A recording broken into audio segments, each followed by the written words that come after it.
মুর্শিদাবাদের সাগরদিঘি থেকে উঠে এলো বড় খবর। শনিবার সন্ধ্যায় দস্তুরহাট এলাকায় একটি বিশাল খড়ের গাদায় ভয়াবহ আগুন লেগে ব্যাপক চাঞ্চল্যের সৃষ্টি হয়েছে। স্থানীয় সূত্রে জানা গেছে, সন্ধ্যার সময় আচমকাই খড়ের গাদায় আগুন দেখতে পান এলাকাবাসী। মুহূর্তের মধ্যেই আগুন দ্রুত ছড়িয়ে পড়ে আর ঘন ধোঁয়ায় ঢেকে যায় গোটা এলাকা। আগুনের তীব্রতা এতটাই বেশি ছিল যে আশপাশের মানুষ আতঙ্কিত হয়ে পড়েন। এরপর স্থানীয় বাসিন্দারা নিজেদের উদ্যোগে আগুন নেভানোর কাজে ঝাঁপিয়ে পড়েন। খবর দেওয়া হয় দমকল বিভাগে। খবর পেয়ে দ্রুত ঘটনাস্থলে পৌঁছে যায় জঙ্গিপুর ফায়ার সার্ভিসের একটি ইঞ্জিন। দমকল কর্মী ও স্থানীয়দের যৌথ প্রচেষ্টায় আগুন নিয়ন্ত্রণে আনার কাজ শুরু হয়। প্রাথমিকভাবে আগুন লাগার সঠিক কারণ জানা যায়নি, তবে এই ঘটনায় বড় ধরনের আর্থিক ক্ষয়ক্ষতির আশঙ্কা করা হচ্ছে।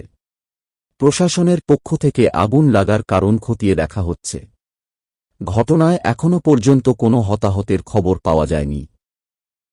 আগুনে কিভাবে বুঝতে পারেন যে বেজা আসা দেখি আগুন লেগেছে, যে গোটা খোলা ধরে আমার ফুল পাম্প ঠিক করতে পারছি, ফুল পাম্প পাইপ ঠিক করতে আছে, কোনো রকম প্রায় নেই। আমরা কটার দিকে আনুমানিক? ফুল পাঁচটা। মানে 5টা। কি কিসের পালা এটা? খড়ের পালা। খড়ের পালা কিসের জন্য মজুদ ছিল? গবাদি পশু পালন করেন। তারপরে আপনার আগুন কিসের সাহায্যে এলাকাবাসী নিয়েছিল? কত হবে খড় ছিল চাচা আনুমানিক?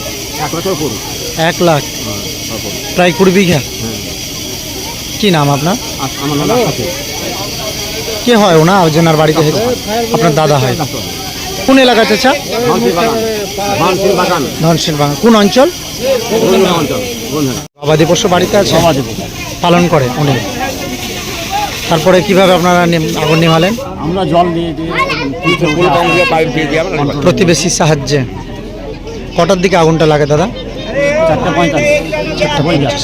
জিনার বাড়ি, তিনার নাম? আসিফুর রহমান। কে হয় আপনার?